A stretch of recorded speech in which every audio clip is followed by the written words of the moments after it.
Hai, aku Lisa. Selama 17 tahun hidup, banyak sekali suka duka yang aku alami. Meskipun orang-orang berkata bahwa hidup itu seperti roda yang berputar, kadang di atas dan kadang di bawah, aku menyadari bahwa roda gak akan berputar kalau nggak di kayu. Jadi, ketika aku mengalami keterpurukan, aku tahu bahwa aku harus bangkit kembali. Meskipun seringkali hampir menyerah dan goyah, harapan yang selalu ada padaku membuatku terus mengayuh. And that's why I call myself special.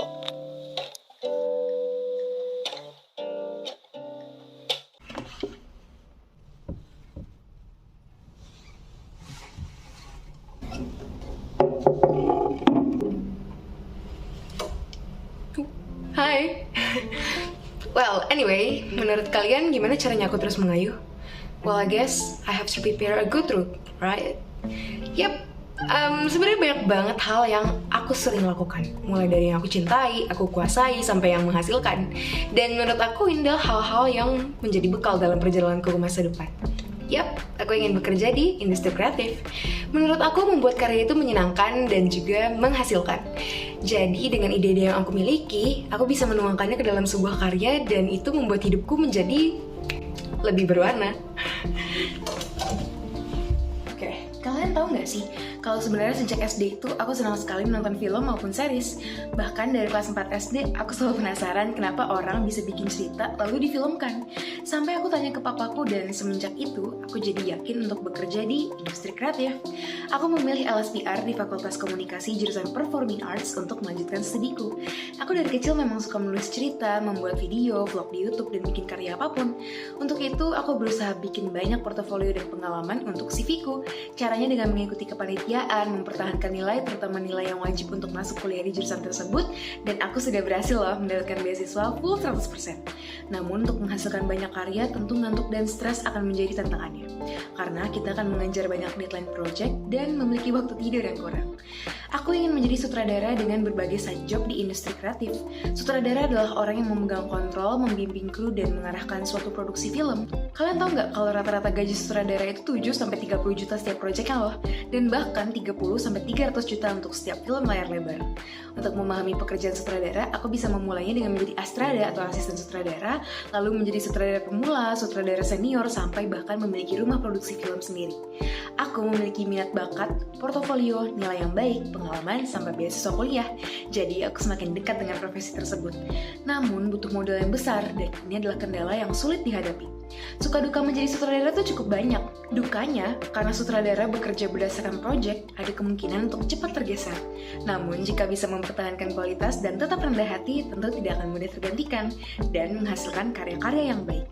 Untuk menjadi sutradara, aku perlu meningkatkan kemampuan mengatur waktu, memahami isu terkini, berpikir kritis dan kreatif, juga mampu bekerja dalam tim dengan baik. Yang terakhir, aku juga perlu insight dari kakak-kakak yang sudah berpengalaman di industri kreatif. Oh iya, aku ada cuplikan wawancara bersama dengan mahasiswa dan juga expert di industri kreatif. Check this out!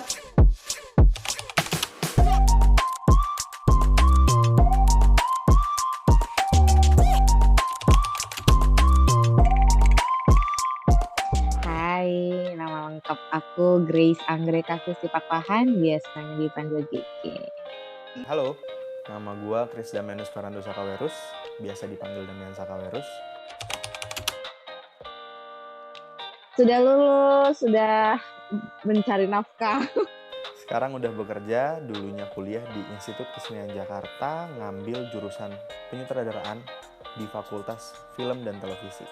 Aku kuliahnya di LSPR Communication and Business Institute. Majornya ngambil Performing Arts Communication, tapi tetap di ijazah ketika lulus ilmu komunikasi.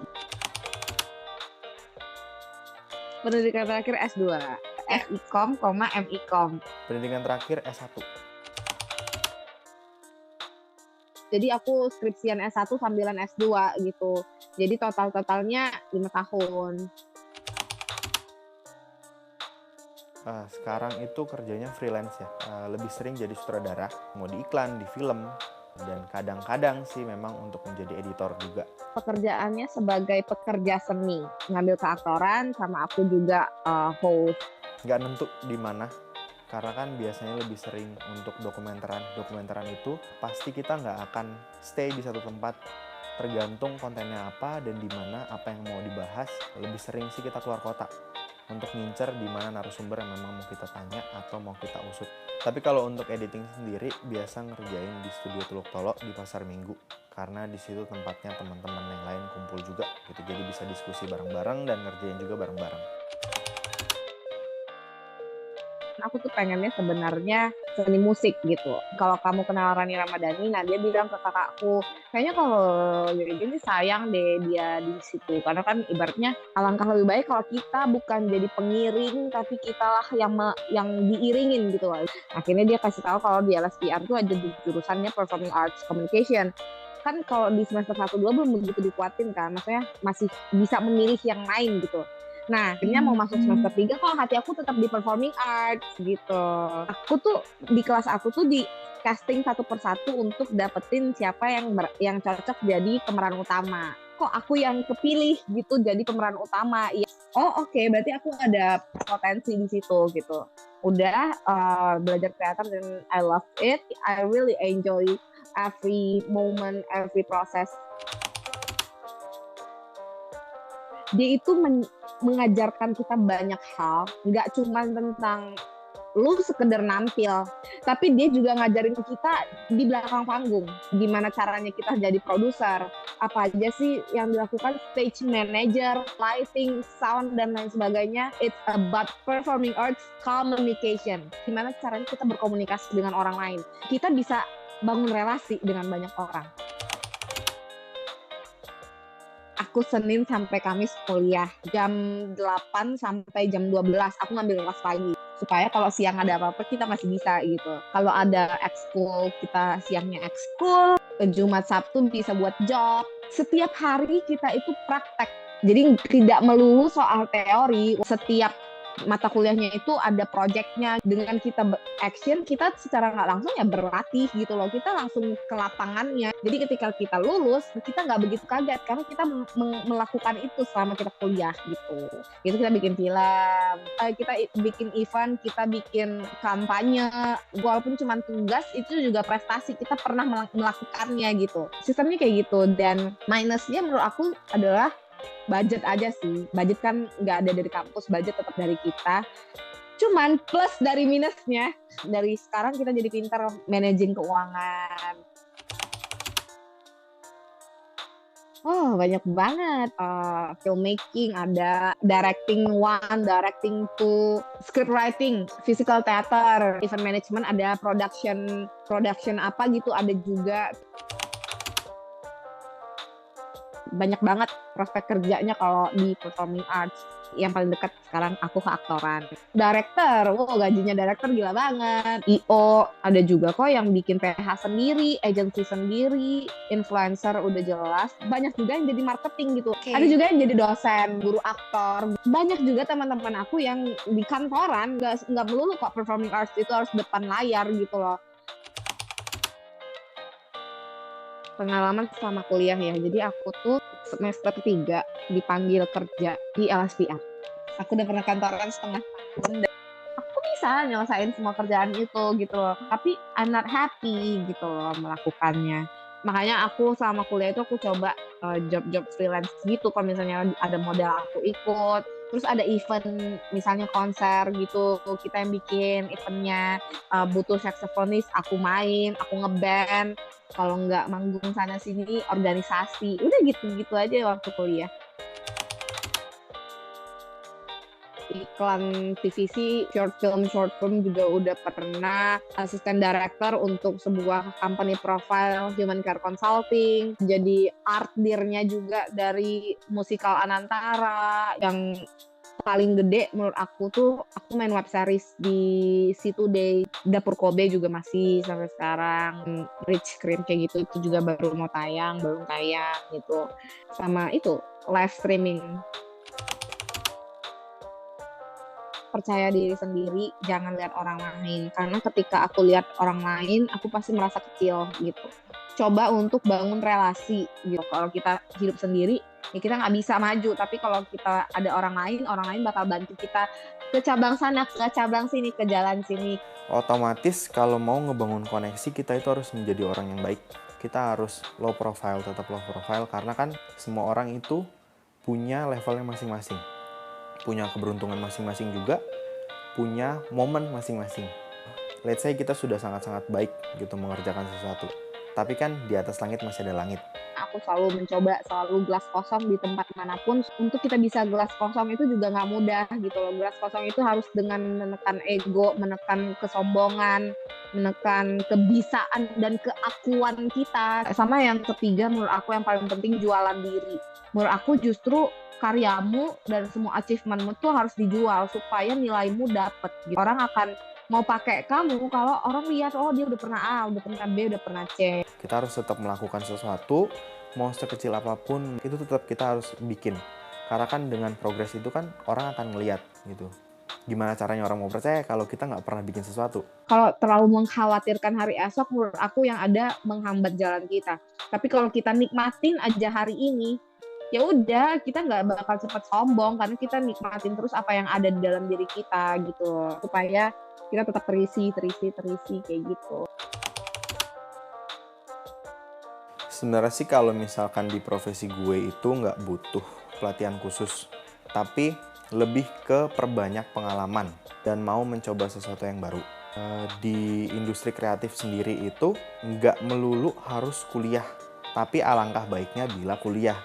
Karena itu salah satu hal yang bisa mempermudah gitu jatuhnya. Karena kan gerbang atau pintunya itu dari situ, paling gampang. Nah, kalau misalkan tidak kuliah, otomatis kita harus mencari komunitas tertentu untuk bisa masuk ke dalam industri itu. Simpelnya sih itu ikut seminar atau pemutaran film. Pemutaran film dari beberapa tokoh film juga gitu kalau misalkan di dunia gue ya. Kayak misalkan ada director siapa mau pemutaran film di kolektif, beberapa perkumpulan kolektif yang memutarkan film-filmnya dia gitu. Nah itu sering datang ke sana aja. Jadi kan kita ketemu sama orang-orang juga yang ada di circle itu juga, bisa diskusi juga sama mereka, bisa juga tukar kontak malah gitu, tukar kontak dan akhirnya jadi kerjasama juga dan banyak yang bisa kita dapat dari situ. Paling utama sih sosial media ya. Sosial media itu kan sekarang udah gampang diakses sama banyak orang. Dan paling mudah juga untuk kita ngasih tahu ke orang dengan cara follow dong gitu kan sosial media gue gitu kan. Lihat tuh apa yang udah pernah gue bikin gitu kan. Follow up dari apa yang sudah pernah kita bikin juga di tahun itu atau bulan itu gitu kan. Terus baru update kita apaan aja. Itu kan bisa kelihatan dari situ gimana kita bekerja, gimana kita bisa nunjukin hal-hal yang kita lagi pikirin. Kalau enggak, berkumpul sama orang-orang yang circle yang sama. Nah dari situ kan bisa memberitahu juga ke orang-orang juga kalau misalkan oh kita itu bisa melakukan hal ini juga loh gitu. Belum lama ini tuh habis ngerjain project dari PNP 2K, itu dari programnya Wakil Presiden untuk ngangkat tema kemiskinan ekstrim. Fokus untuk ngebahas tentang apa yang sudah diprogramkan sama pemerintah untuk menjamah orang-orang yang bisa dikatakan miskin yang ekstrim di daerah-daerah terpencil, di Medan, di Bali, NTT, di Jawa juga Kebumen. Nah itu kita bahas secara tuntas sih realisasinya yang udah terjadi sekarang itu seperti apa di masyarakat. Hal ini kalau kita tidak bisa keep up dalam kerjaan ini itu kita akan gampang banget kegeser. Dan ketika kalau udah mulai kegeser, otomatis kan kita akan jadi nggak pernah kepake lagi. Nah sukanya itu kalau misalnya kita bisa keep up sama semua yang diinginkan, semua yang memang sesuai dan diinginkan sama klien. Gitu. Jadi kita nggak akan pernah digantikan. Gitu. Itu kan jadi menyenangkan ya karena kita akan terus-terus dipergunakan. Jadi kita nggak ketinggalan sama yang lainnya sih. Paling itu sih. Dari wawancara tadi, aku benar-benar banyak banget dapat insight baru dari kakak-kakak yang memang sudah terjun ke industri kreatif. Ada yang baru lulus kuliah dan berpengalaman kerja sambil kuliah, ada pula yang memang sudah expert. Dari pengalaman mereka, bekerja di industri kreatif itu rata-rata freelance, dan kamu bisa merangkap jadi apa aja. Tapi ya, kamu harus bisa jadi apa aja dan mempertahankan kualitasmu untuk terus dipergunakan. Sama persis yang aku bayangkan. Mereka memberitahu cara-cara mencapai profesi yang kita mau, mulai dari kegiatan yang harus diikuti, sikap yang harus dijaga, pengalaman yang harus dicoba, sampai jurusan yang mendukung. Dari kecil, aku mau masuk LSPR karena almarhum papaku dosen terbaik di sana. Dan aku sekarang jadi nggak kelulus lagi deh tentang masa depanku.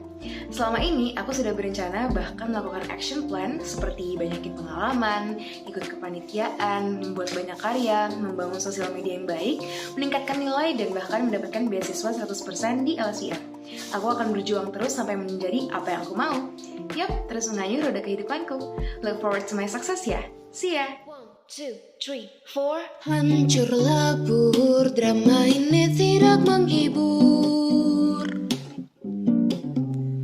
Ucap si kritikus sedikit mendengus.